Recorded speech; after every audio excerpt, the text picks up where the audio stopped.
సమస్యల పరిష్కారం తీర ప్రాంత భద్రతపైన జిల్లా యంత్రాంగం ప్రత్యేకంగా దృష్టి సారించింది. సో మా ప్రతినిధి సురేంద్ర మరింత సమాచారం అందిస్తారు. సురేంద్ర, మొత్తం 164 మత్స్యకార గ్రామాల ప్రతినిధులతో కలెక్టర్ సమాలోచనలు చేశారు.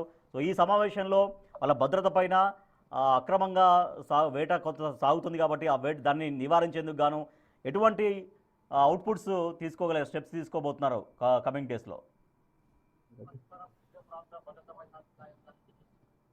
అయితే మత్స్యకార గ్రామాల్లో ఉన్నటువంటి సమస్యల పరిష్కార దిశగా వాటిని పరిష్కరించే విధంగా కూడా ఇటు ప్రభుత్వం చర్యలు తీసుకుంటున్నటువంటి క్రమంలో నేడు నెల్లూరు జిల్లాలో ఈ యొక్క మత్స్యకార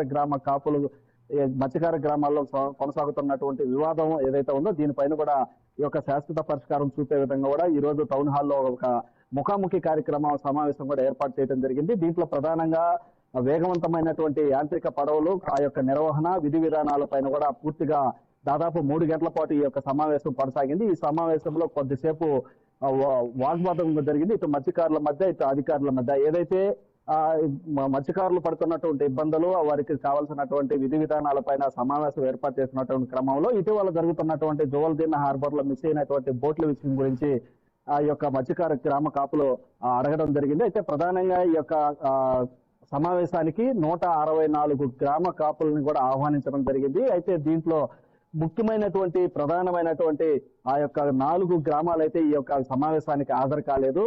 హాజరు కాకపోవడంతో ఆ మిగతా 160 గ్రామ కాపులు ఎవరైతే ఉన్నారో వారితో ఈ సమావేశం మొదలైనప్పుడు ఆ యొక్క బోట్ల విషయం పైన కొద్దిసేపు వాగ్వాదం జరిగినప్పటికీ అయితే ఆ కలెక్టర్ చొరవ తీసుకొని దానికి సంబంధించినటువంటి విషయాలన్నీ కూడా పూర్తిగా వారితో ముఖాముఖి మాట్లాడుతూ కొంత సద్దుమణిగైనటువంటి పరిస్థితి ఉంది. అయితే పూర్తిగా కూడా మత్స్యకారులకి రావాల్సినటువంటి బెనిఫిట్స్ ఏముంటాయో వాటిని వివరించడం జరిగింది. దాంతో పాటుగా ఇటీవల చోటు చేసుకున్నటువంటి బోట్ల మిస్సింగ్ పైన కూడా వారితో క్షుణ్ణంగా మాట్లాడటం జరిగింది. అయితే ఈ బోట్లకు సంబంధించి ఇటు ప్రభుత్వానికి దానికి ఎలాంటి సంబంధం లేదు, అది ఎలా జరిగింది ఏంటన్నటువంటి విషయం పైన ఒక కమిటీ కూడా వేస్తున్నాం. దానిపైన కూడా చర్చ జరుగుతూ ఉంది. అయితే ముఖ్యంగా మత్స్యకారులు ఇబ్బందులు పడుతున్నటువంటి క్రమంలో ఆ మత్స్యకార గ్రామ కాపుల్ని ప్రభుత్వం పట్టించుకొని వారికి కల్పిస్తున్నటువంటి బెనిఫిట్స్ ఏవైతే ఉన్నాయో వారికి వచ్చేటువంటి సబ్సిడీలు ఏవైతే ఉన్నాయో వాటిలన్నిటిపైన వాటికి వివరించడం జరిగింది. దీంట్లో ప్రధానంగా ఆ గ్రామ కాపులు ఎవరైతే ఉన్నారో వారంతా కూడా మాట్లాడటం జరిగింది. మాట్లాడినట్టు వారి డిమాండ్లు కూడా చెప్పడం జరిగింది. అయితే ముఖ్యంగా ఈ రోజు ఏర్పాటు చేసినటువంటి సమావేశంలో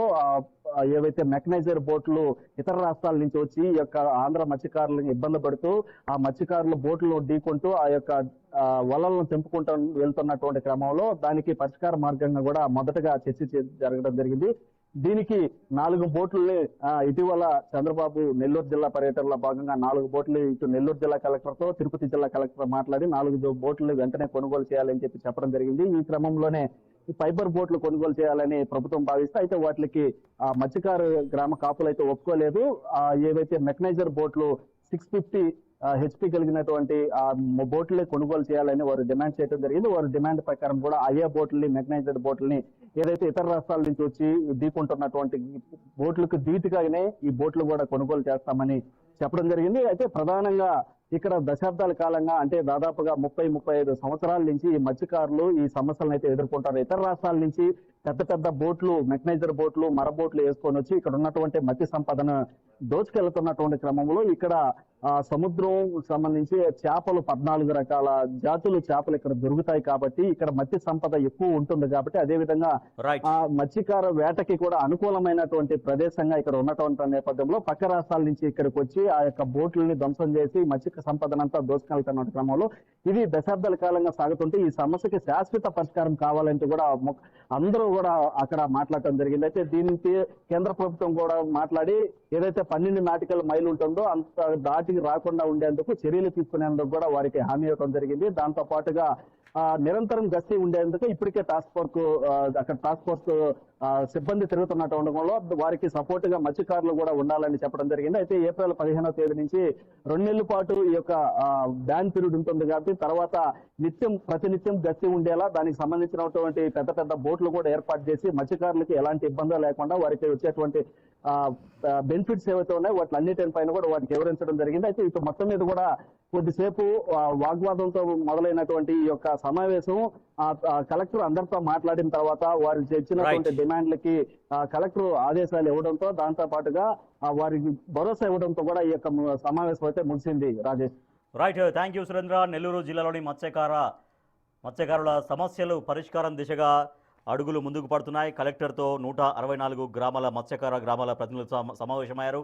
సో వాళ్ళు ఎటువంటి సమస్యలు ఎదుర్కొంటున్నారనే దానిపైన కలెక్టర్తో సమాలోచనలు చేశారు. వాళ్ళ సమస్యలు ఏమున్నాయనే దానిపైన కలెక్టర్కి వివరించారు పూర్తిగా. సో రాబోయే రోజుల్లో ఈ సమస్యలన్నీ కూడా ఖచ్చితంగా పరిష్కారం చేస్తామన్నటువంటి భరోసా అధికారులు మత్స్యకారులకు కల్పించారు.